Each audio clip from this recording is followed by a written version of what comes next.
Breaking news from KR News. We bring you the latest updates.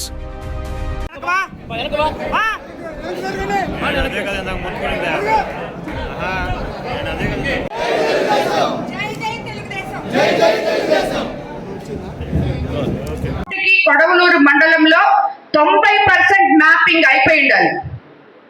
దీనికి స్థానిక నాయకులు ప్రతి ఒక్కరూ పనిచేయాలి. ఎవరు ఇప్పుడు ఇంతకు ముందు కూడా కేఎస్ఎస్ చేయమన్నప్పుడు వాళ్ళు రాలేదు, వీళ్ళు చేయలేదు, వీళ్ళు వచ్చారు, వాళ్ళు చేశారని చెప్పారు చాలా మంది. నాకు అలా జరగకూడదు. ప్రతి గ్రామంలో నాయకులు పార్టీ కోసం పనిచేయాలి అంటే పార్టీ పదవుల్లో ఉన్న బూత్ ఇన్ఛార్జీలు కానీ, కన్వీనర్లు కానీ, కో కన్వీనర్లు కానీ, క్లస్టర్లు కూడా క్లస్టర్ ఇన్ఛార్జీలు కూడా ముఖ్యంగా చెప్తున్నాను నేను.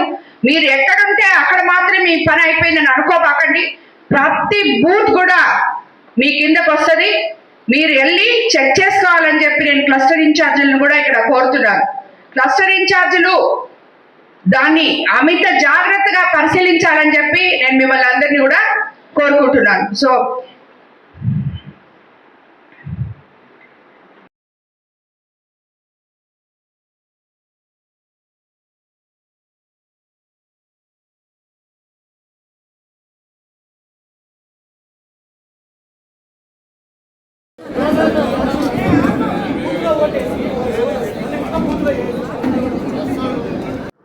అలాగే కన్వీనర్లకి, కో కన్వీనర్లకి, బూత్ ఇన్ఛార్జీలకి, కేఎస్ఎస్ మెంబర్లకి, గ్రామ పార్టీ అధ్యక్షులకి, గ్రామ పార్టీ కార్యదర్శులకి, ప్రతి ఒక్క తెలుగుదేశం నాయకుడికి మండలంలో అలాగే కార్యకర్తకి అందరికీ కూడా శిరస్సు వచ్చి నమస్కరిస్తున్నాను. మీరందరూ చాలా బాగా పనిచేశారు కాబట్టి ప్రతి ఒక్కరూ మీ ఇంట్లో ఒక పండుగలాగా అనుకోని చేయండి అని నేను మిమ్మల్ని అడగడం జరిగింది.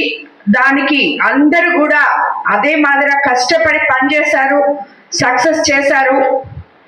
చిన్న చిన్న ఇబ్బందులు ఉన్నప్పటికీ సక్సెస్ చేసినందుకు ముందుగా మీకందరికీ శిరస్సు వంచి నమస్కరిస్తున్నాను.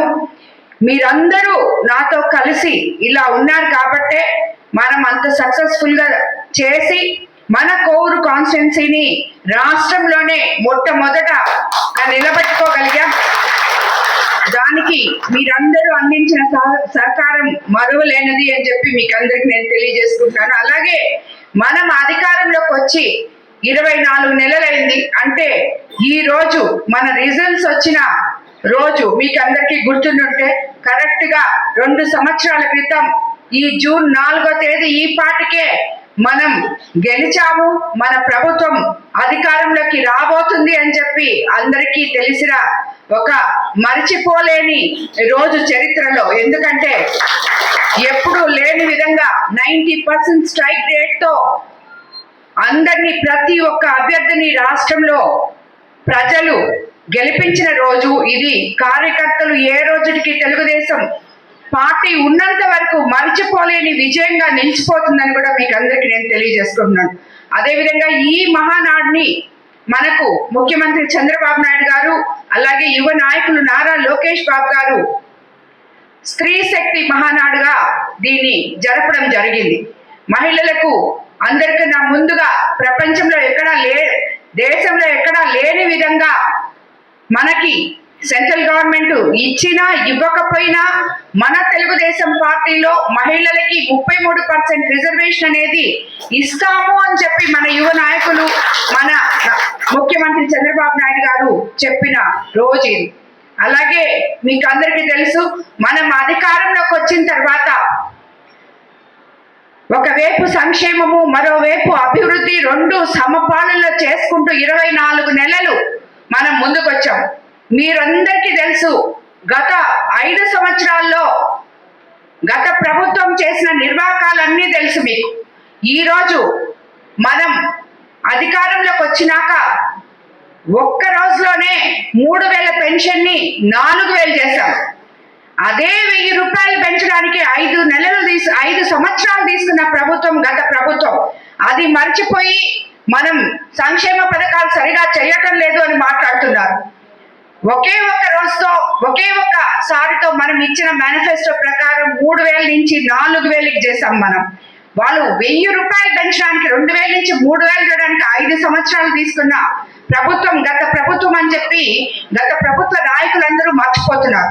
అలాగే తల్లికి వందనంకి వస్తే 2 బిడ్డలకి ఇస్తామని చెప్పి 2కి కూడా 1 బిడ్డకి ఇచ్చి మిగతా అందరికీ కూడా అది కూడా పక్షపాత వైఖరితో అర్హత ఉన్న వాళ్ళకి చాలా మందికి ఇవ్వకుండా చేసిన తల్లికి వందనం మీరందరూ ఎవరు మర్చిపోలేదని నేను అనుకుంటాను. ఈ రోజు మన ప్రభుత్వం అధికారంలోకి వచ్చినాక తల్లికి వందనం ఎంతమంది బిడ్డలు ఉంటే అంతమంది బిడ్డలకి మనం అందిస్తున్నాం, అంతమంది బిడ్డలు చదువుకునే విధంగా మనం చూస్తున్నాం. అలాగే స్కూళ్ళని మాడిఫికేషన్ చేసాం, సన్న బియ్యంతో భోజనం పెడుతున్నాం, వాళ్ళకి అన్ని వసతులు అందిస్తున్నాం. ఒక క్లాస్ కి ఒకే టీచర్ అనే కాన్సెప్ట్ తో మనం యువ నాయకులు విద్యాశాఖ మంత్రి నారా లోకేష్ బాబు గారు విద్య కోసం అహర్నిశలు కష్టపడుతూ మన పిల్లలు పేద ప్రజలు గవర్నమెంట్ స్కూల్స్ కార్పొరేట్ స్కూల్స్ మాదిరి తీసుకోపోవాలని చెప్పే ఉద్దేశంతో మనం ముందుకెళ్తున్నాం.